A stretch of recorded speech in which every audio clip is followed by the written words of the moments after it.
11 tonnes, un record de saisie de cocaïne sur le territoire français en 2015. Et 20% de cette cocaïne passerait par la Guyane et les Antilles françaises. La nouveauté étant qu'aujourd'hui, notre région n'est plus seulement une zone de transit, mais représente un marché de gros, important, voire stratégique. Il y avait des petites consommations de cocaïne et de crack en Guyane, et là on constate depuis quelques années une intensification des trafics de cocaïne. Et ça, c'est lié à la situation au Suriname, et donc les trafics se déplacent vers la Guyane, où les routes sont beaucoup moins surveillées par les services répressifs. Donc ça, c'est un effet de déplacement des trafics. Et on le voit à travers les statistiques, puisque ces dernières années, les saisies de cocaïne en Guyane ont été multipliées par 6 ou 7. L'augmentation des contrôles aéroportuaires entre le Suriname et les Pays-Bas et l'autonomisation de groupes criminels locaux expliquent cette évolution spectaculaire. Passe. Vas-y toi, arrête de me prendre la tête là, qu'est-ce que tu faisais avant? Avec pas de thunes, on fait ce qu'il y a à faire, c'est pas toi qui donne à manger à ma mère. Ah, reste-moi tranquille un peu. Je pète les plombs, Benny. Moi je veux de l'oseille. Tu veux de l'oseille? De l'oseille, y'a que ça de concret pour moi. À toi de voir. C'est maintenant qu'il me faut des thunes. Dis-moi ça sert à quoi de faire des études? De toute façon en France on est grillé. J'ai pas besoin de leur diplôme, il me faut des billets. C'est maintenant qu'il me faut des thunes. Dis-moi ça sert à quoi de faire des études? De toute façon en France on est grillé. J'ai pas besoin de leur diplôme, il me faut des billets. Tu veux quitter l'école? Béné, tu pètes les plombs, tu déconnes. Non. Où tu vas, beaucoup ont été, mais autant que leur sourire, leur avenir y est resté. Ça fait 2-3 générations qu'on fait les mêmes choses, pas de la même manière, mais on se fout en l'air pour les mêmes causes. Les mêmes toxicos arrachent leur mère pour les mêmes... Oui, j'ai marre d'aller à l'école là, tous les jours de se lever à 5h là. Ah. Et pourquoi Marianne? Tu vois, je me lève tous les jours à 5h, ils me payent pas quand je viens à l'école là, les profs m'agacent là. J'ai envie de m'acheter une iPhone 6 là, j'ai pas assez d'argent. Si j'avais le moyen de trouver de l'argent facile. Tu veux de l'argent? Oui. Je peux en mettre. Il reste tout pour moi. Tout. Quand je dis tout, c'est tout. Donc on y a un gars qui peut te faire trouver de l'argent facile. Hein? C'est qui? C'est Wisgen. C'est qui ce Wisgen? C'est celui-là. Je le connais? Attends, je vais te donner le nom.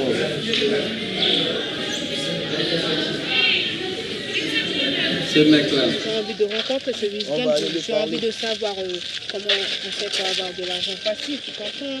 Je vais voir comment je vais faire. Mais j'ai envie de m'acheter une iPhone 6, vous comprenez? Ok, je veux pas le gars. Ok.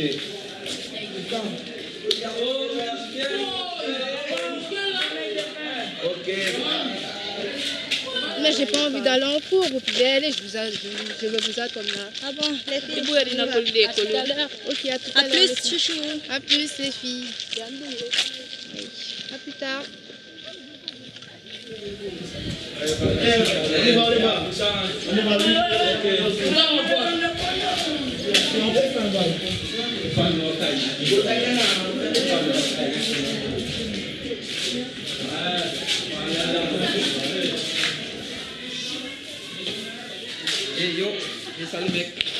Bonjour.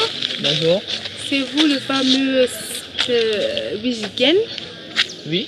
J'ai entendu dire que vous faisiez de l'argent facile. Assieds-toi.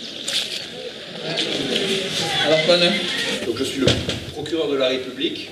Un tribunal a 2 chefs, un président du tribunal et un procureur de la République. Alors, on vous expliquera un petit peu ce que fait le procureur de la République.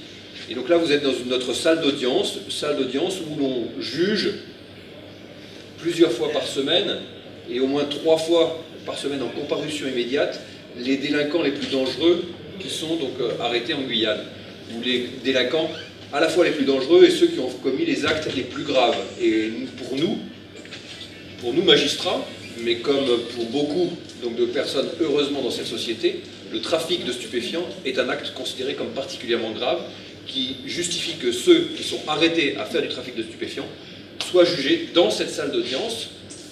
Ils y arrivent entre 2 gendarmes en général et ils repartent direction centre pénitentiaire de Guyane. Voilà, donc on en reparlera un petit peu plus, et puis on est là pour répondre à toutes vos questions. Je vous félicite donc d'avoir engagé un travail au sein donc, de votre collège sur ce sujet particulièrement important pour nous et particulièrement sensible, qu'on appelle le phénomène des mules. Et on va donc en parler avec les deux autres spécialistes qui sont ici présents. Donc le docteur Karim Amish, qui est... Donc, je suis le chef de service de médecine légale. Donc moi je m'occupe de la partie hospitalisation. Quand les personnes qui ont ingéré donc, des stupéfiants ou des corps étrangers sont arrêtées à l'aéroport ou sur la route venant de Mana ou de Saint-Laurent, donc ils sont ramenés à l'hôpital. C'est là où on peut savoir est-ce qu'ils ont vraiment ingéré ou pas. Donc on fait des radios et selon la radio, donc s'il y a une confirmation, on les hospitalise et ils ne sortiront pas de l'hôpital tant qu'ils n'ont pas tout évacué, tout éliminé. Et quand ils sortent de l'hôpital, donc c'est direction tribunal et après prison. Je vous détaillerai tout ça un peu plus tard. Voilà. Et Maître Édouard est avocat. Donc lui, il va vous expliquer, je vais Maître Édouard, à vous présenter puis expliquer votre rôle. Donc un avocat, c'est un auxiliaire de justice qui n'est pas, contrairement à ce qu'on pourrait penser, contre les magistrats. Non, on est là pour travailler ensemble pour l'œuvre justice. Et donc notre rôle, nous, au sein du barreau de la Guyane, parce que c'est organisé de cette manière, on est grosso modo 70 avocats en Guyane. Notre rôle, c'est justement d'assister les personnes qui sont placées en garde à vue suite à des interpellations, surtout des personnes qui sont comme on appelle des mules. Alors qu'est-ce que nous, dans notre discours, dans notre jargon, on appelle une mule?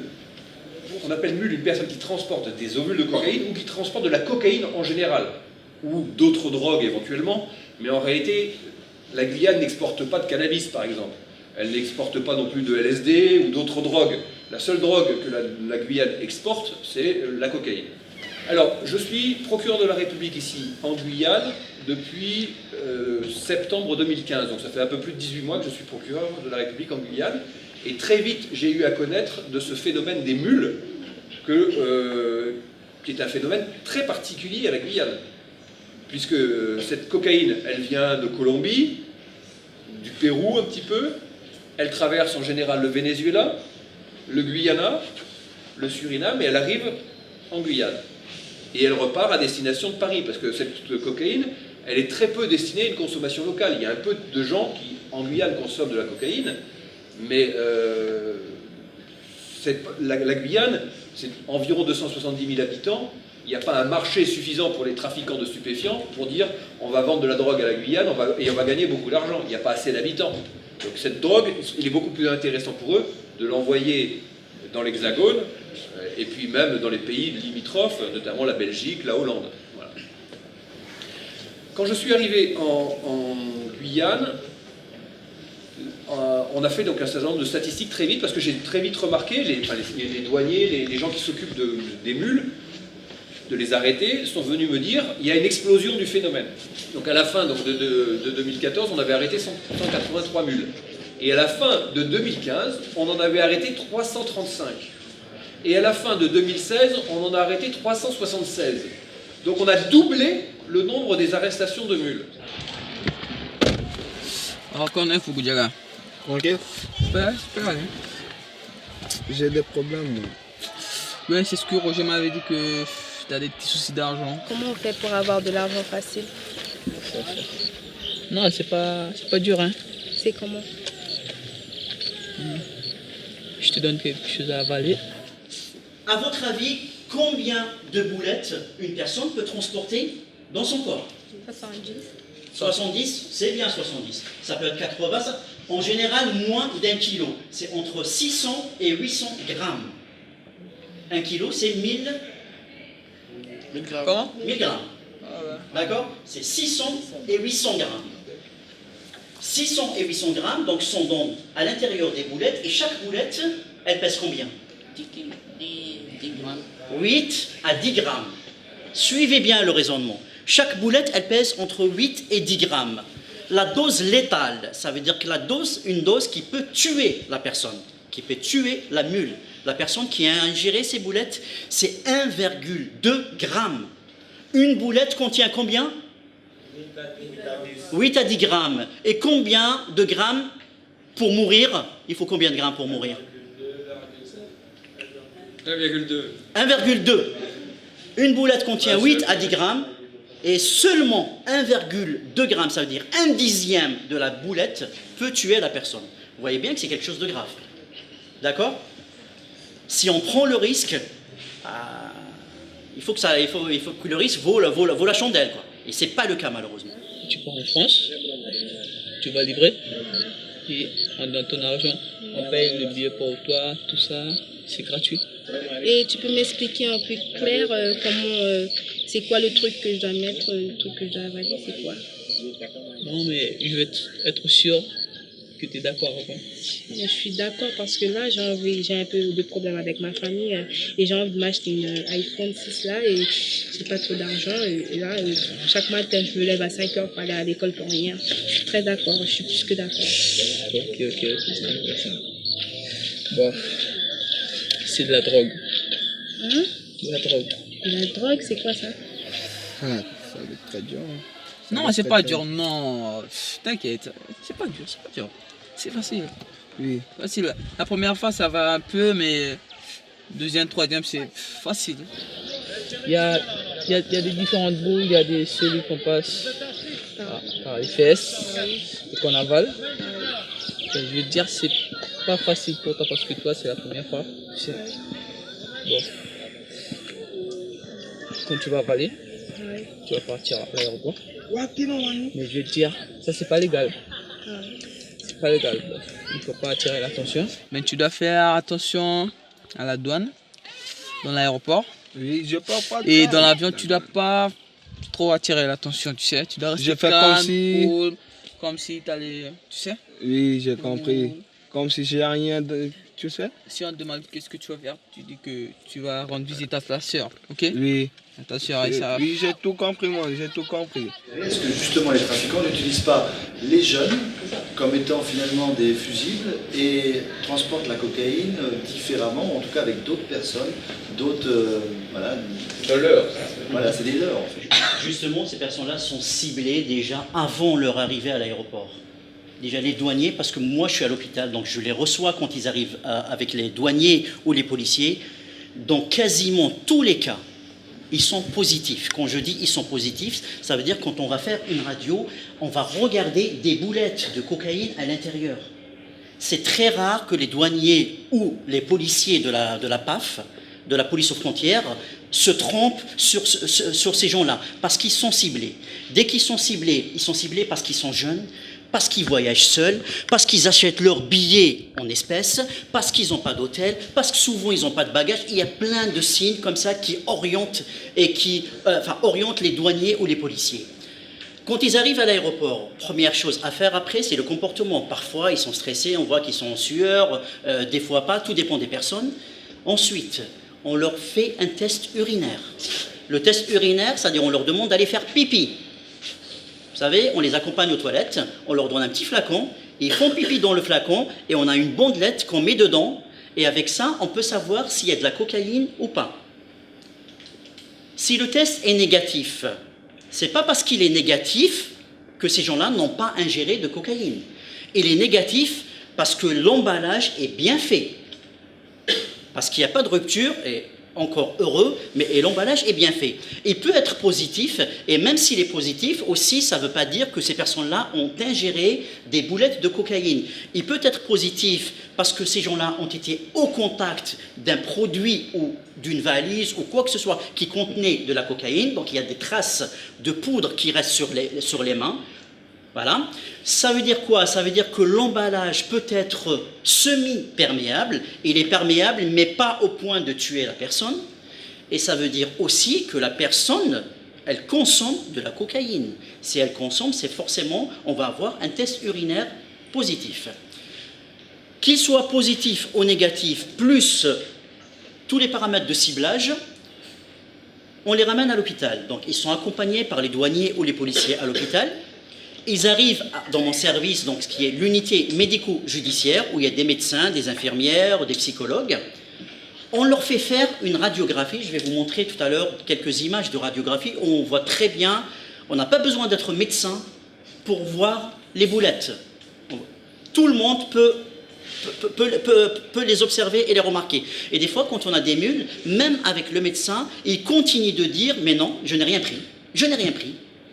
Quand on leur montre les images, là ils balancent tout. Là, ils nous disent le nombre, voilà, d'où ça vient, voilà. On fait la radio, quand c'est positif, on les interroge, parce que pourquoi ? Qu'est-ce que ça peut entraîner, ces boulettes, à l'intérieur du corps? Il y a des complications, il y a un danger, vous le savez. C'est quoi le danger? Est-ce que quelqu'un peut me dire c'est quoi le danger? Si ça explose dans ton corps. Le danger, si ça explose. Est-ce que vous êtes d'accord avec lui? Oui. Voilà. Quand ça explose, ça veut dire qu'il y a une overdose. Ça veut dire que la quantité de la cocaïne va se déverser à l'intérieur du ventre et après, elle va aller dans le sang et tellement la quantité, elle est grande que la personne, donc ça explose. Donc s'il y a une rupture, ça va entraîner une occlusion intestinale. Je vais vous expliquer, n'ayez pas peur, ce que c'est qu'une occlusion intestinale. Occlusion intestinale, ça veut dire que le côlon ou l'intestin, il va se fermer. Rien ne passe. Ce qui va entraîner une perforation du côlon, donc ça va exploser. Donc je vais avoir une belle somme comme ça? Bien sûr. Environ dans les 10 000 comme ça, 11 000. C'est une belle somme. Ouais, c'est une belle somme. En plus, on va te donner peut-être 500, 900 euros pour que tu achètes des trucs. En 500 euros. Oui. Ok. Quand tu vas partir.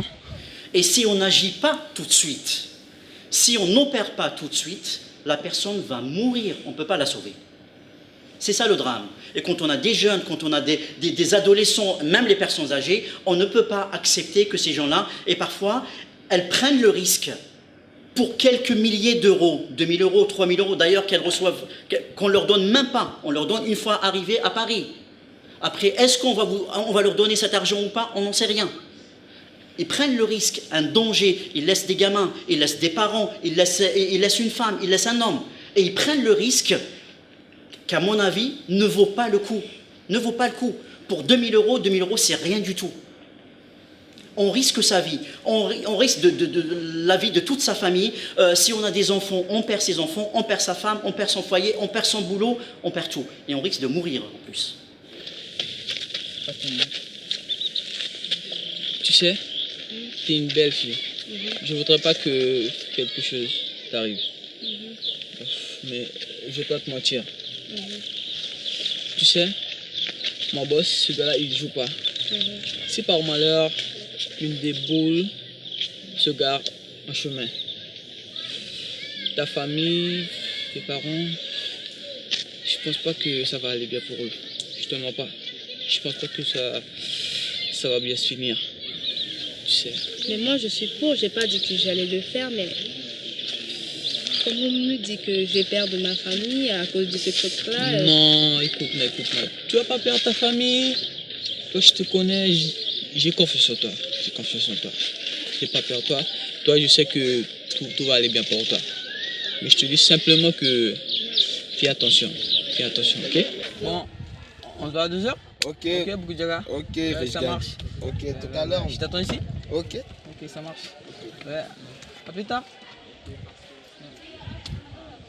Qu'est-ce qui peut vous arriver en fait si vous décidez de faire du trafic de cocaïne parce qu'un dealer vous aura recruté, aura dit tu devrais faire du trafic de cocaïne, c'est super, regarde, notre pote là, il a fait du trafic de cocaïne. C'est dans la poche. Il est revenu avec une chaîne en or, des baskets Nike, super dernier cri, un téléphone portable, c'est génial pour lui. Lui, il a réussi sa vie, parce qu'il a gagné plein de fric. Donc vous pouvez vous dire, bah, c'est génial, je vais gagner aussi pas mal d'argent, je vais le faire aussi. Et finalement, ça ne se passe pas bien. C'est-à-dire que vous êtes celui qui n'a pas de chance. Et vous vous faites arrêter. Alors déjà, vous vous faites arrêter. Donc mince, les policiers, les douaniers, les menottes, ça commence mal. Mais là, vous êtes parti pour 2-3 jours entre l'hôpital, la justice, la prison, l'arrestation, et puis de toute façon, vous finissez en prison. Et ensuite, vous allez peut-être, vous sortez de prison, vous dites plus jamais ça, je reprends le droit chemin, je fais plus de bêtises, je cherche du travail. Et là, votre employeur, il va vous dire, amenez-moi un extrait de votre casier judiciaire. Ah mince, c'est marqué dessus que j'ai été condamné à 2 ans de prison pour trafic de stupéfiants. Est-ce que l'employeur va vouloir de moi alors que j'ai été condamné pour trafic de stupéfiants? Ça risque d'être un peu compliqué.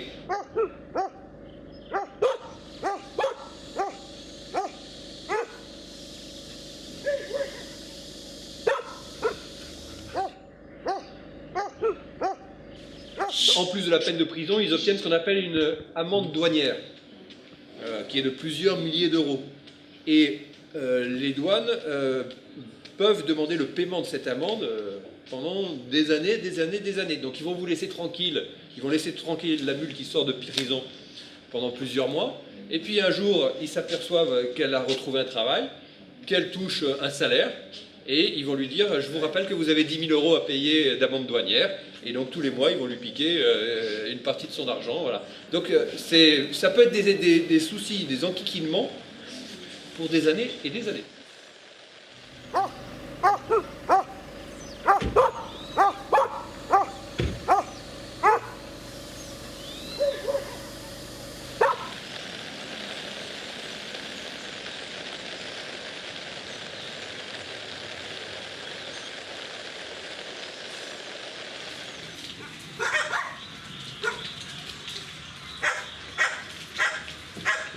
Ne croyez pas que si vous échappez à un premier contrôle, avec une première interpellation, avec une première procédure judiciaire, que à l'avenir, vous allez pouvoir recommencer et y échapper à nouveau. C'est-à-dire que concrètement, si on ne vous prend pas au premier vol, il y a de fortes chances qu'on vous prenne cette fois-ci au prochain vol ou à celui qui suivra. Attends, moi j'arrive.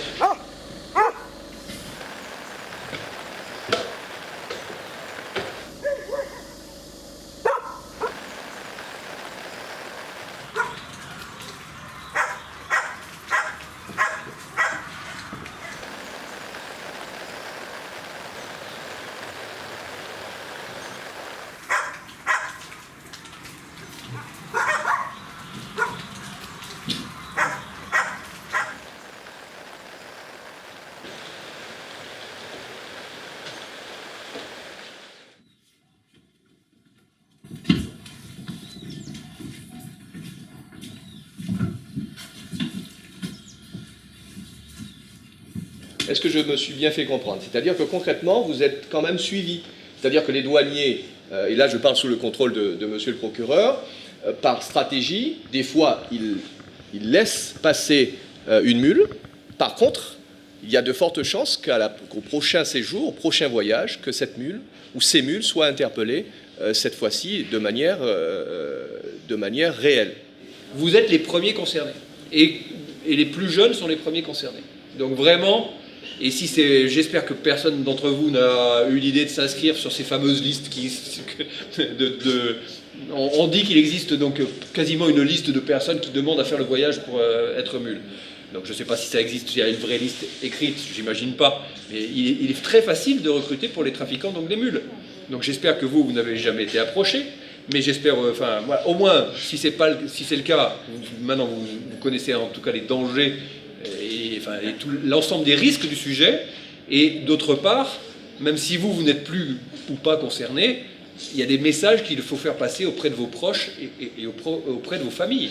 On a, nous, malheureusement, donc, très fréquemment donc, des cas de familles entières qui font du trafic de cocaïne de cette manière-là. Et ça peut être lié aussi donc, à un phénomène de menace.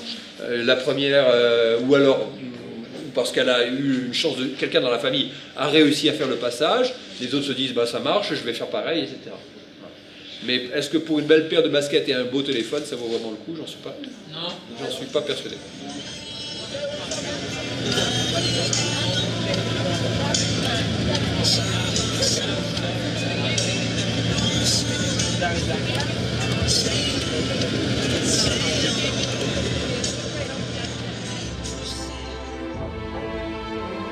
Passe. Vas-y toi, arrête de me prendre la tête là, qu'est-ce que tu faisais avant? Avec pas de thunes, on fait ce qu'il y a à faire, c'est pas toi qui donne à manger à ma mère. Ah, reste-moi tranquille un peu. Je pète les plombs, Benny. Moi je veux de l'oseille. Tu veux de l'oseille? De l'oseille, y'a que ça de concret pour moi. À toi de voir. C'est maintenant qu'il me faut des thunes. Dis-moi ça sert à quoi de faire des études? De toute façon en France on est grillé. J'ai pas besoin de leur diplôme, il faut des billets. C'est maintenant qu'il me faut des thunes. Hein? Dis-moi ça sert à quoi de faire des études? Ça sert à éviter la bicrave, la violence, la prison. Contempler autre chose que des tours comme horizon. C'est maintenant qu'il me faut des thunes. Dis-moi ça sert à quoi de faire des études? Ça sert à construire un avenir, nourrir l'espoir qu'on peut peut-être obtenir ce que nos parents n'ont pu avoir. L'impasse. On n'en sort pas, votre mes petits frères nous remplacent dans l'impasse. Le choriste agresse les touristes, c'est triste. Ici c'est vie hardcore, cash money, risque. Il neige même sur nos collèges. Nos choristes font pas de solfège. Thug life. Histoire se pète et tu crois être le plus vicieux. L'impasse. C'est maintenant qu'il me faut des thunes. Dis-moi ça sert à quoi de faire des études? De toute façon en France on est grillé. J'ai pas besoin de leur diplôme, il me faut des billets. C'est maintenant qu'il me faut des thunes. Dis-moi ça sert à quoi de faire des études? De toute façon en France on est grillé. J'ai pas besoin de leur diplôme, il me faut des billets. Tu veux quitter l'école? Béné, tu pètes les plombs, tu déconnes. Non. Où tu vas, beaucoup ont été, mais autant que leur sourire, leur avenir y est resté. Ça fait 2-3 générations qu'on fait les mêmes choses. Pas de la même manière, mais on se fout en l'air pour les mêmes causes. Les mêmes toxicos arrachent leur mère pour les mêmes doses. Les halls changent d'aspect, mais nos frères gardent les mêmes poses. Si tu as quoi, tu t'exposes. Si t'allumes la mèche, petit frère, faut bien que ça explose. Les mêmes contrats avec la rue, contenant les mêmes clauses. On te bute si tu causes trop. Respire si t'es claustro. La rue c'est étouffant, y'a que des malades, c'est l'hosto.